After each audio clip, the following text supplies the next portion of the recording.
So, hello everyone. Hope you all are doing good. So, as we have completed with a quick revision of the first 7 units of British drama, और आज हम करने जा रहे हैं 8th unit, right?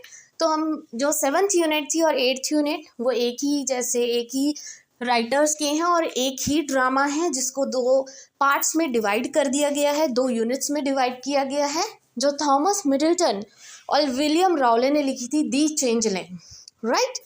तो दी चेंजलिंग में हमने देखा कि कैसे जो बीटराइज थी, बहुत बार मतलब मैंने रिपीट किया है, जब भी मैं आपको समझाती हूँ एक बार रिपीट करना ज़रूरी होता है प्रॉपर ड्रामा को, ताकि आपको थोड़ा पता लग जाए कि क्या था उसमें फिर से एक बार, राइट? तो उसमें बीटराइज थी, बहुत ही चार्मिंग और ब्यूटीफुल जो वुमन थी, और उसने क्या किया था, डी फ्लोरेस को मैनिपुलेट किया था, ठीक है, अलोंजो को किल करने के लिए, जस्ट बिकॉज उसके फादर जो वर्मेंडरो थे उन्होंने रिश्ता पक्का कर दिया था अलोंजो के साथ, and she don't want to marry Alonzo because she is in love with Alsemero, right? और वैसे ही उन्होंने मर्डर प्लॉट किया और इसी से रिलेटेड ये जो सारा प्ले था, राइट? अभी ज़्यादा डीप नहीं जाऊँगी वरना आप बोलोगे कि हर बार यही चीज़ समझाती हूँ मैं स्टार्टिंग में। तो उसी से रिलेटेड हमारे जो टॉपिक्स हाफ टॉपिक्स हो चुके थे, अब यूनिट 8th में जो हमारे इसके सब टॉपिक्स है अकॉर्डिंग टू आवर सिलेबस, वो सबसे पहला टॉपिक है स्वीटनेस इन दी चेंजलिंग। कि दी चेंजलिंग जो हमारा प्ले है उसमें स्वीटनेस का मतलब क्या है।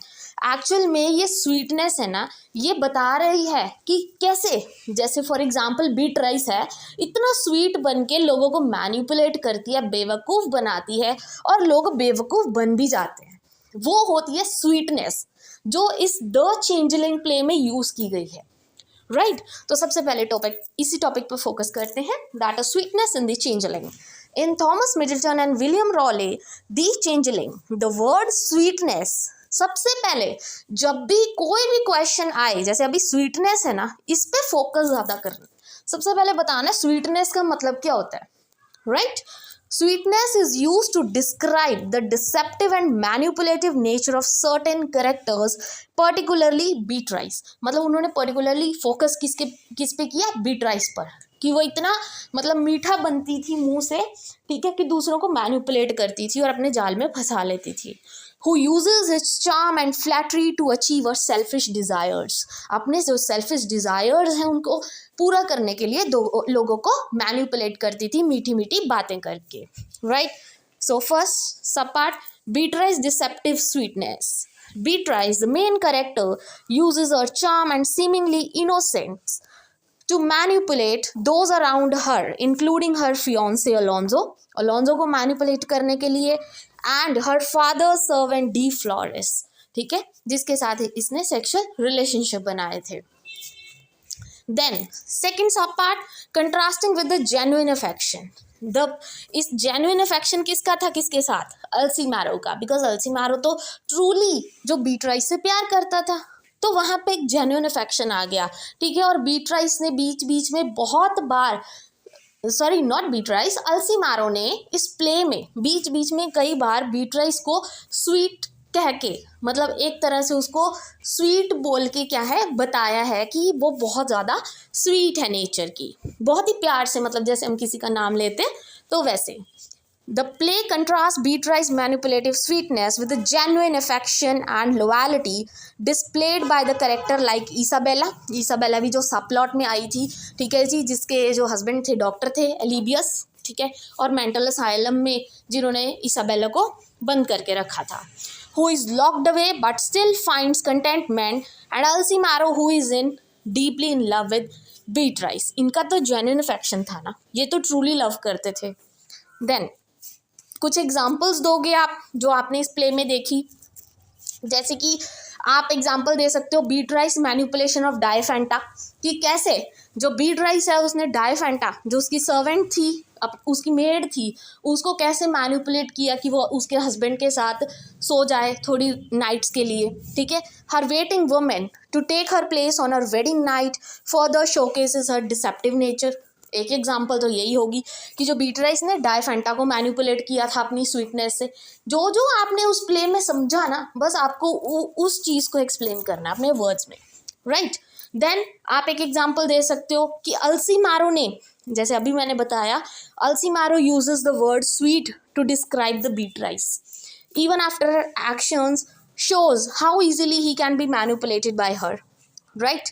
Then और एक एग्जाम्पल दे सकते हो कि जो प्ले है also uses sweetness ironically as when Beatrice is described as a chaste as a breath of heaven by the Elsie marrow, ठीक है, कि अल्सी मैरो ने बार बार एक तरह से इस प्ले में आयरनिकली ये वर्ड स्वीट यूज किया है बीट्राइस को इंडिकेट करने के लिए, ठीक है जी। तो आई होप अगर ये क्वेश्चन आ गया तो आपको पता कैसे लिखना है इसको, ठीक है। नाउ कम्स इसका second topic that is human naturalism. तो इसमें क्या है, ह्यूमन नेचुरलिज्म में यहाँ पे ये जो प्ले है, प्ले में ह्यूमन नेचुरलिज्म क्या बोला गया है कि ये एक जो डार्कर साइड होती है ना ह्यूमंस की, उस चीज़ को दर्शाना चाहते हैं ह्यूमन नेचुरलिज्म के थ्रू, ठीक है, कि जो ह्यूमंस होते हैं उनकी एक डार्क साइड होती है, उस चीज़ को बताया उन्होंने इस प्ले के through. So let's start. In The Changeling, the Thomas Middleton and William Rawle explore the darker side of human nature, using some poetic language to highlight the character, flaws and consequences of their actions. जैसे focus on the moral decay, सबसे पहले तो moral decay पे focus किया है कि कैसे जो उनकी मोरालिटी है बिल्कुल ही ख़त्म हो गई, कि वो पर्सन, वो जो इंडिविजुअल, वो बीट्राइस जो इतनी चार्मिंग वुमेन है, वो किसी का मर्डर कर सकती है, ठीक है। The play doesn't shy away from portraying the characters flaws and the consequences of their action, particularly Beatrice's decision to hire someone to kill her fiancé, कि किस तरह से उनकी जो अंतर आत्मा है कैसे मर चुकी है, वो एक तरह से जो ह्यूमंस की जो डार्क साइड है उसको बता रहे हैं, राइट। देन सेकेंड इज उन्होंने पोइटिक लैंग्वेज यूज़ की है। Middleton and Rowley uses vivid language and imagery to create a sense of moral decay of world they inhabit, ठीक है। एक तरह से ये जो दो राइटर्स हैं इस प्ले के, दी चेंजलिंग के, उन्होंने बहुत ही विविड लैंग्वेज यूज़ की है इस प्ले में और इमेजरी यूज़ की है ताकि एक सेंस बन जाए मॉरल डिके की। यही चीज़ देखने को मिली है कि कैसे लोगों की जो मोरालिटी है वो ख़त्म हो रही है डेली लाइफ्स के बेसिस पे भी अगर देखा जाए, right. Then appearance versus reality, ये तो हमने अलग से टॉपिक किया था प्रॉपर पूरा, कि कैसे कोई चीज़ दिखाई जा रही है but in actual it's not. जैसे डी फ्लोरेस है, वो बहुत ही ऑनेस्ट सर्वेंट है बट एक्चुअल में क्या हुआ, वो बीट्राइस की बातों में आके उसने अलोंजो का मर्डर कर दिया, जबकि वो दिखता बहुत ही ऑनेस्ट है, ठीक है। और जो बीट्राइस है देखने में इतनी ब्यूटीफुल है, लगता ही नहीं है कि वो किसी का मर्डर करवा सकती है, मैनिपुलेट कर सकती है, बट शी डिड इट, ठीक है। वो आ जाता है अपीयरेंस एंड रियलिटी में। आई होप ये सेकंड टॉपिक भी आपको क्लियर हो गया। Now comes the third topic that is constituency of change. अब ये बहुत ही अच्छा ये टॉपिक है। कॉन्स्टेंसी ऑफ चेंज मतलब क्या होता है कि कैसे जो ह्यूमंस होते हैं, मतलब कुछ सर्कमस्टांसेस, कुछ सिचुएशंस ऐसी आ जाती हैं कि अच्छे से अच्छा बंदा भी बुरा बनने पे मजबूर हो जाता है, राइट। तो वही चीज़ इस प्ले में बताई गई है कि कैसे जो बीट्राइस है इतनी ब्यूटीफुल है, जो डी फ्लोरेस है वो इतना ज़्यादा ऑनेस्ट सर्वेंट था, but due to some circumstances, कि जैसे कि बीट्राइस को एक तरह से, मतलब उसके फादर ने प्रेशराइज किया था वो मैडरो ने अलोंजो से मैरिज करने के लिए, और उसके सामने ऐसी सिचुएशन आ गई थी कि वो प्यार किसी और से करती थी बट सोसाइटी के अगेंस्ट नहीं जा सकती थी, तो वो भी एक चीज़ थी, ठीक है, क्योंकि गर्ल्स के लिए ये चीज़ें बहुत मुश्किल होती हैं। तो इस चक्कर में उसने डी फ्लोरेस को मैनिपुलेट किया। डी फ्लोरेस इतना ज़्यादा ऑनेस्ट था, फिर भी मतलब उसके चार्म को देखते हुए और अपना फ़ायदा देखते हुए वो बीट्राइस की बातों में आ गया। एक तरह से मतलब सर्कमस्टांसेस और सिचुएशन बंदे को कुछ से कुछ बनने को मजबूर कर देते हैं। वो होता है कॉन्स्टेंसी ऑफ चेंज, कि किस तरह जो ह्यूमंस है वो चेंज हो जाते हैं according to this situations, right. So let's start. In The Changeling, Thomas Middleton and William Rawle explore the idea that even seemingly stable things, कि yes, हमें लगता है कि यार ये नहीं बदल सकता, ये बंदा बहुत अच्छा है, like a person's character or a relationship। हम अपने रिलेशनशिप्स को लेके भी ये चीज़ बोलते हैं कि अरे नहीं, हमारा रिलेशन बहुत अच्छा है, ठीक है, ये कभी नहीं बदलेगा, दिस दैट, इतने सारे promises and all, can be drastically altered by the circumstances and the desire, कि कैसे सर्कमस्टेंसेस और डिज़ायर वो सारी चीज़ें चेंज कर देते हैं। वो इतना अच्छा जो इंडिविजुअल होता है, जिसका करेक्टर इतना अच्छा होता है, वो भी करेक्टरलेस बनने पे मजबूर हो जाता है बेस्ड ऑन द कंडीशंस और सिचुएशंस। आई होप इसका मतलब समझ आ गया। देखो, अगर चीज़ का मतलब आपको समझ आ गया ना अच्छे से कि उसका है क्या मतलब, तो आप इजीली आंसर को अटेम्प्ट कर सकते हो। Highlighting the consistency of change as a core theme. ठीक है जी, so let's see one by one the core idea. The play shows how people especially in the characters, जैसे बीट्राइस हो गया, डी फ्लोरेस हो गया, not always what they appear to be, and their actions or relationships are constantly shifting and changing based on their desires and circumstances। कि कैसे जो बीट्रेस थी, पहले उसने अल्सी मैरो के साथ रिलेशनशिप में रहने के चक्कर में अलोंजो मरवा दिया, बाद में वो अल्सी मैरो के साथ शादी हो गई, बट फिर उसको डी फ्लोरेस से प्यार हो गया।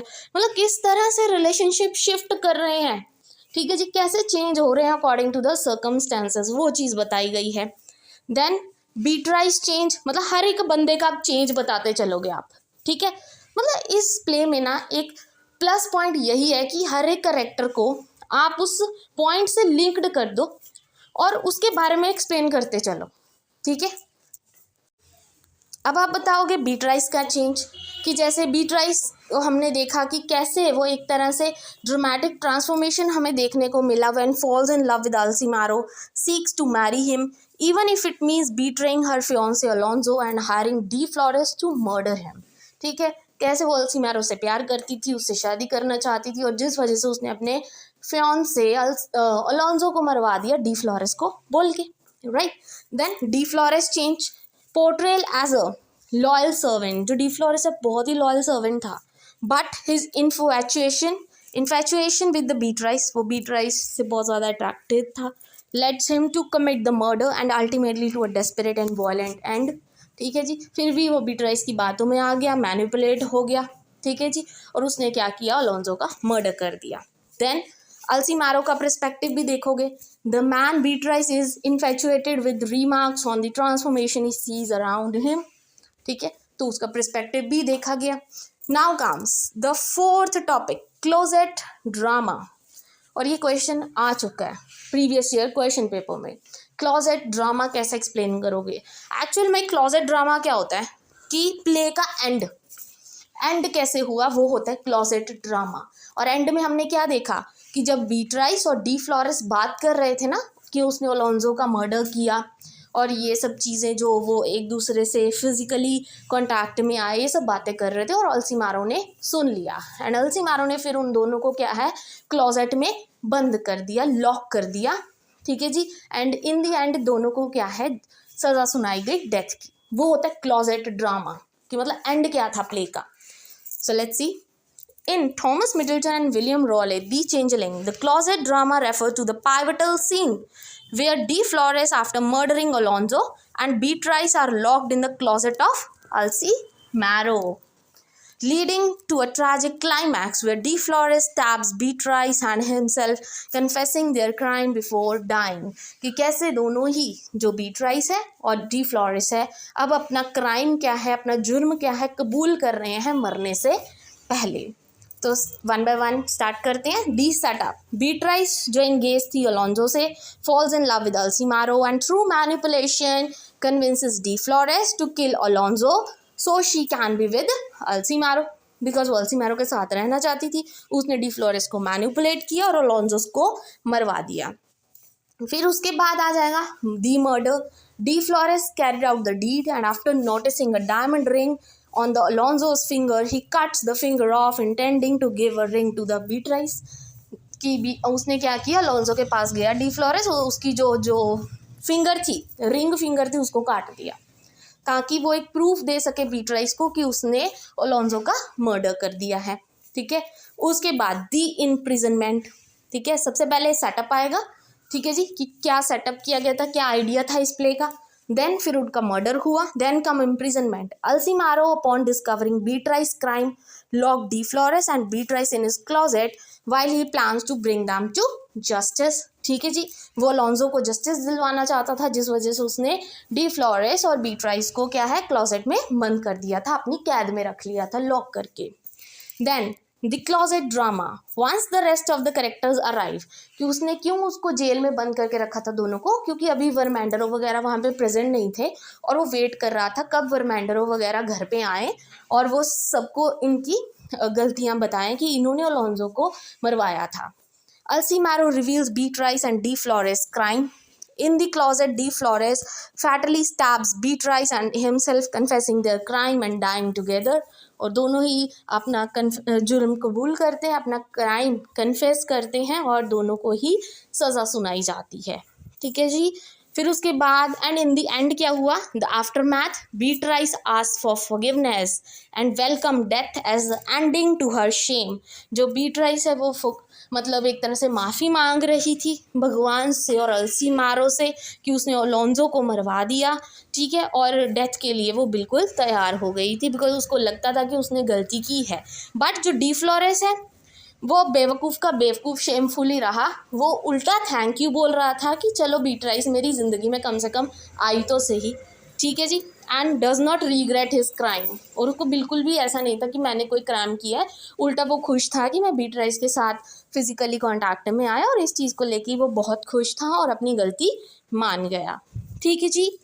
आई होप दिस इज़ क्लियर। ये 4 जो मेन टॉपिक्स हैं इस यूनिट में आपको क्लियर हो गए हैं एंड इसी के साथ हमारी जो यूनिट 8 है वो भी कंप्लीट हो गई है। एंड आपके लिए कुछ इंपॉर्टेंट क्वेश्चंस हैं जो हर यूनिट में से 2 मार्क्स के आपके साथ डिस्कस किए जाएंगे बिफोर द एग्जाम्स। ठीक है जी।